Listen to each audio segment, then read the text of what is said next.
Oh, hi there. I'm Dan Amrick from oneofswords.com, and I'm happy to be sitting here once again with Ken Rosman, the studio head from Radical Entertainment. They are the folks who have done many games that you have played. Hopefully, at least one or two of them you've enjoyed, but probably right now you're looking forward to Prototype 2, which is what you guys are working on now, yes? Absolutely. And you've been working on it since? A little more than a year. Okay, so you're well into development, but you haven't shown too much. You've been talking, yes, and you've been giving out little slices of stuff. Yeah. Now, one of the things that came up on Prototype 1, it was a very polarizing game. The people that loved it really supported it 100%, and then there were some people that weren't really into it and had very specific criticisms. What were the criticisms that carried the most weight from the fans coming away from Prototype 1? When you tallied it all up, what was some of the loudest and had the biggest impact on 2? Sure, absolutely. I can tell you, I mean, one of the biggest things was the combat was fun in that it could go to 11 and that you could take that abuse. But what wasn't fun is the players didn't always feel like they got a chance to be smart in the combat. They could take the abuse, but they didn't necessarily get to be tactical about it. And that carried a lot of weight with us because we really wanted to take that combat to something, games like Batman Arkham Asylum, clearly took combat to a new level, right? If you got hit, you felt like it was your fault. Whereas in Prototype 1, when you got hit, that was the game. I mean, that was just it. And we really, that resonated, right? We really wanted to put, as we said in our presentation earlier, we really wanted to put control back in the player's hands. And what that meant for us was we needed some new tactics. Prototype had good action, didn't always have the best tactics. And so we really wanted to bring tactics into it. So, the use of dismemberment to really not just be a graphical element, but to actually have it be a tactical strategy where I could, if I'm against two brawlers, if I dismember the arm off of one of them, he's clearly slower. I can deal with the bigger threat. Then I can come back to the other one. So I would say that one clearly resonated with us. It was clearly something that we said, you know what, that needs to be addressed. I think the other one, and this is, to the point of polarizing, Alex Mercer was a character that you either loved or you just didn't get, and you didn't understand why he was this ultimate power god who whined to his sister about his powers. And that really, we struck a chord, right? So we said, you know what, Alex is interesting, and he's a character that we're not going to walk away from. He's clearly an important character in Prototype 2, but he's not our primary focus because he is a flawed character, and we want a character who is clear of motivation, and that really gave us an opportunity to give birth to Sergeant James Heller. And Sergeant James Heller, for us, not only is a character that provides a clarity of action and motivations, but the other thing for us is acknowledging that we really want a bigger audience for Prototype 2. Prototype's an amazing game. We want more people to experience it. But we didn't want the burden of new people coming to it thinking, oh God, I don't know Prototype 1, I can't partake. Right. And so that really allowed us to do that as well. Well, when you're focusing this for a wider audience, for more people to appreciate it, you're also ratcheting up the gore pretty intensely. I mean, I've seen the tendrils, I've seen some of the attacks. There's a lot of dismemberment. There's an awful lot of blood, which I love. I enjoy the splattery comic book thing. Kiddies love blood. That's true. The kids, they love the blood. The kids, they love the blood. But were you at any point, have you come up to a point where, well, you want to appeal to a wider audience? Are we going too far? Have you guys pulled yourself back at all on any of this stuff? Or you're just like, no, full speed ahead. We've got a giant bank full of blood that we can throw at people. No, honestly, absolutely. It is a top of mind conversation. And I would say that what we've shown to date is untuned in terms of the actual shipping quantity of gore. Appreciating that we've definitely turned the knob to how high does it go? Now it's time to go, okay, maybe 47 is too high. But no, we're not, again, we're in development. We really want to see, okay, where is it additive and where is it just gratuitous? And again, before we ship, it'll be dialed back. It will be a game that when your mom walks into the room and goes, ah, it's not going to be because of gore. It'll be because you tore somebody's arm off. So, okay. Yeah. That's fair. Yeah. And my mom, she was that way when I was a kid and before I even started playing video games. There you go. So one of the things that I heard mentioned was mutations, the idea that you're going to be able to do some sort of customization to even as Heller, you're going to be able to do it. Can you go into, I don't know if you want to go into a lot of detail at that right now, but can you sort of give me a top line, explain what mutations are? Sure. So I'll keep it pretty high level at this point. It's early in the campaign, and mutations is something we're going to cover in greater detail later. But really the thing that was important for us with mutations was, again, if you look at the perk system in other games, we wanted an ability to really make your prototype your prototype. So, Prototype 1, your Alex Mercer was the same as my Alex Mercer. And we really wanted, you get to make choices through the narrative of Prototype 2, and we want to make sure that you got to make choices about your character as well.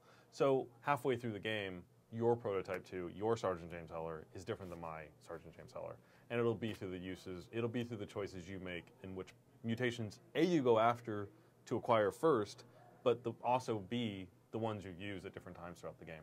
So. Okay. Do you remember any of my other questions? Hold on. Professional. Yes, Here we go. Yes. We get paid for this. I know what one of them was. There was brilliance in there. Oh, yeah. Hey. Say, Ken. Say, Dan. When did you guys realize as a team that Proto 1 had enough support from fans or from sales or from whatever metric it was? When did you realize that, okay, now we've been dreaming about what to do with the next game, but now we've got the actual green light? Because the first prototype came out in 2009. Where was it when you knew you could commit? Like, Right. did you get permission, or was it just evident that you were going to be able to do it? Or what was that? How did you do that? I would say it was a bit of both. Sales of Proto 1 were strong. They weren't strong completely out of the gate. Right. Prototype had shown that it was a continuous evergreen product that was selling continuously month on month. And what that really told the company was, there's something here. You guys are really excited about this. You guys have grand ideas of what you would do with it. We didn't necessarily give it all the oomph it could have, so maybe there's something bigger here. And really, I would say, it certainly wasn't day after release. Right. But I would say, shortly after release, the conversation started to happen. It was, I would say by the end of 2009, there were conversations of, there's something here, how do we act upon it? But I would say it wasn't really 2010 where we got permission. Okay. And then by the end of 2010, you guys had actually announced the game. You did it with a special trailer at the VGAs and all that stuff, and that was cool. But then it's like coming in 2012. And everybody's like, I'm. So why tease so early on if the game is that far away? Are you afraid that that some of that anticipation and hype is going to turn into like a backlash from people who are tired of waiting and then they've built up expectations that it can't meet? Right. Why start so early with telling people about a game that is so far off? Sure, absolutely. So I'll answer your question in a couple different sections. To the point of, is it too soon? Is there too much hype that's going to be hard to hit? Prototype 1 was announced with even a longer lead than Prototype 2. And, that wasn't always by choice. There were some snags, and we went a little longer than we thought we were going to have to go. And we were able to maintain interest and enthusiasm for the IP and through what the product was going to be based on the fact that we were constantly engaged with the community. And we saw those lessons as an opportunity to do it even better with Prototype 2. We've had our conversations. The studio has an internal communications and marketing guy. He's very enthusiastic, hardcore gamer. And his approach is, he's been a marketing person for a long time.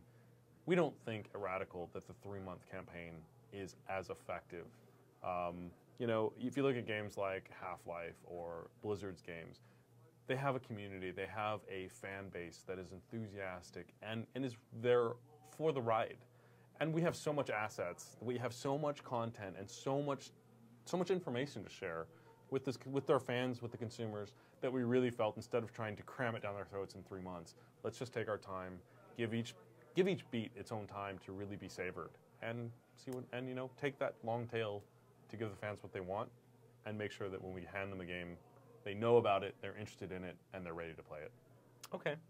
I know that Prototype has a very strong community on Facebook. You guys just hit 250,000 people, or you're about to hit 250,000 people? We actually hit 290,000 today. Oh, fantastic. Yeah, when we are on our way to 300,000, hopefully in the very near future. So if the fans want to start liking some more. By the time you see this. By the time you see this. So that, what's your score in Farmville, really? Farmville, tried it, wasn't for me. No? Wasn't enough dismemberment. All right, I have been grilling you for a long time now. Yes. We've known each other for a while. Yes. Do you have any questions for me? Because otherwise I'm just going to throw it to the URL and be real professional and be like, you know where to find out about the game. Is there anything that you wish I had asked you? Is there anything you really want to brag about Prototype 2 that I should have asked you? Because I realized I went somewhere dangerous. Because you did. can come up with You really did. bad questions for Yes, me. we've known each other a long time. Yeah, taste of my own medicine. and I Yes, don't really want yes, that. yes. So is there anything about Prototype 2 that you Yes. wish I had asked and had Yes. been prepared for this interview? So we'll keep it focused on Prototype because Yeah. there's a long history. Yeah. So no, if there's one thing I would say to the fans is, you know what? Every month we're going to be releasing new information about the game. We absolutely believe that information is going to be interesting, compelling to the users. And if the users ever do feel that it's getting long in the tooth, let us know. Talk to us on Facebook. We're actively relating to them. We want to hear what they have to say. If I have one last point, look out for more information about NYZ. The 3 zones, each very unique, each very compelling. We've already talked about Sergeant Heller. More to come on him. Enjoy what's coming. Okay. So prototypegame.com, facebook.com/prototype, and I think those are the big 2 right now. Those are the big 2. Right? All right. Yep. Cool. Awesome. Thank you, Ken. Appreciate the time. Thank you, Dan. Once again, for more information on Prototype, go there or go to oneofswords.com. I will be harassing him on a regular basis as often as they let me, and I will bring it back. So thanks a lot.